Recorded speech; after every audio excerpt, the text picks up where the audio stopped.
In this video, we'll talk about the Ripple XRP price chart. I also discuss how I'm setting up for a live stream, and my wife, Mrs. Backer, will come on the show to answer a question for me.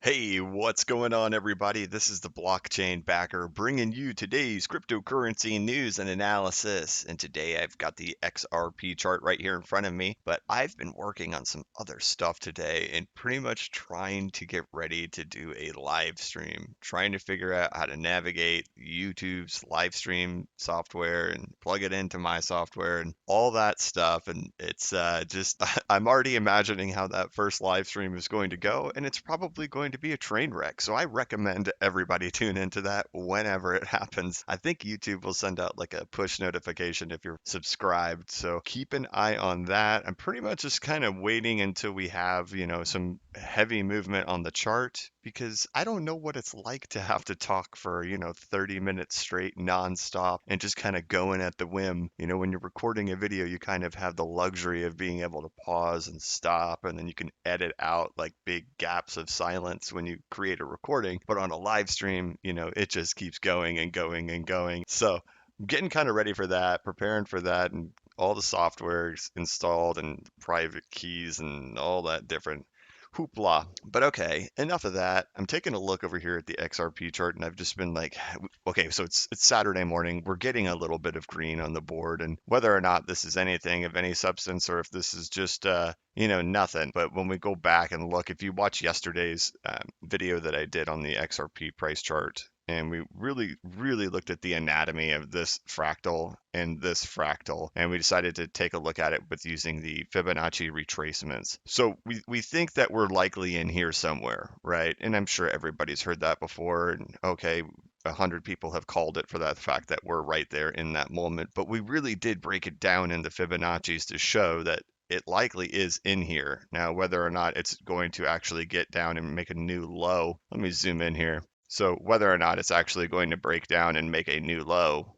here from this moment to this moment is anybody's guess. And I take a lot of heat in the comments on that video for people saying, hey, if you can't tell me exactly where it's going to go, then what's the point in doing technical analysis? Well, a lot of the point of doing technical analysis is really just to manage your emotions, isn't it? Right? Yeah, we all want to have buy points in specific areas, but I think a lot of the people who watch my channel are not sitting there freaking out that we're in this 18 and 19 cent range, right? When we were up in the mid 20s, we were talking about the fact that, hey, the fractals and the Fibonacci's all point that we could go down there. People had plenty of time to prepare for that. And then when we get down in here, we're not being emotionally hurt, right? I mean, yes, of course, it feels painful if you sit there and you stare at your stack and you stare at the USD value of it. And, I don't do that. So my viewers have had the chance, and myself included, to not sit here and freak out. If anything, I'm sitting here excited because I'm like, I can't believe it. It looks so good. I'm in the accumulation mode. So if you notice this right here, right? So let's take a look at this on the daily chart. We see that we're looking at this whole thing, and we come up here and we break down. Yesterday in the video, we talked about how we're likely right in here. We're in this breakdown moment right now, but there's something different happening right now if we look at it. We're getting this green candle. Now, you got to remember something. There's still 10 hours or 9 hours until that candle closes. So it could certainly turn red on itself before the end of the day. There's, 10 hours left. That could turn red, but we didn't get anything like that in here. Not here. It never turned red. So no matter what, we would expect it to not close above that high right there, which would be right here. We would not expect that high to go higher than that.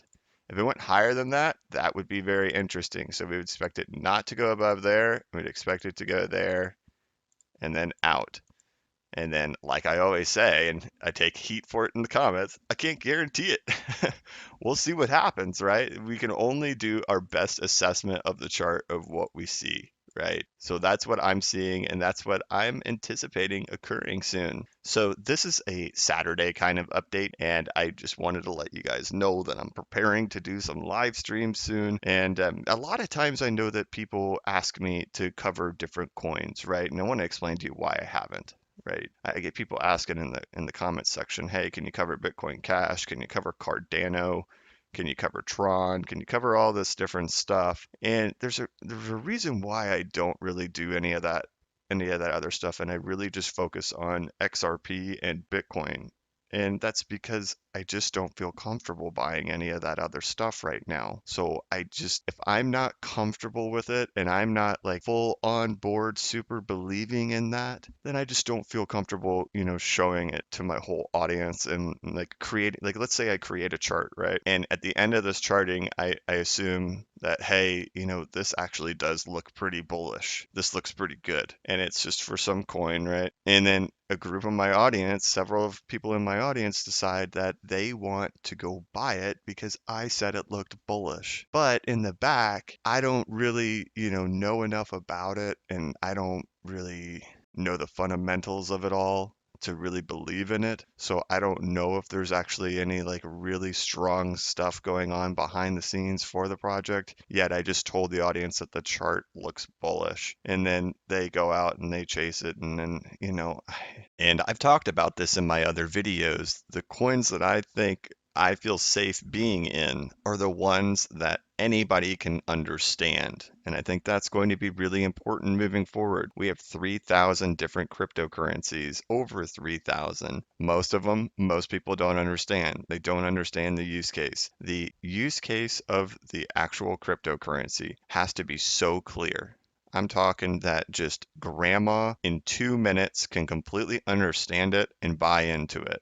If you have to sit there and thoroughly explain why it's important, and I'm still feeling kind of like, then I'm not comfortable investing in it. Because that means that grandma's going to do the same thing. It needs to be so easy that a 7-year-old can understand it. It needs to be so simple that everybody can walk around talking about it and engage in a conversation with somebody they don't know and quickly sell them on it. If you have to thoroughly explain it, and there's this huge technology to it that people just cannot wrap their head around, then I'm not comfortable with it. It needs to be super easy to understand.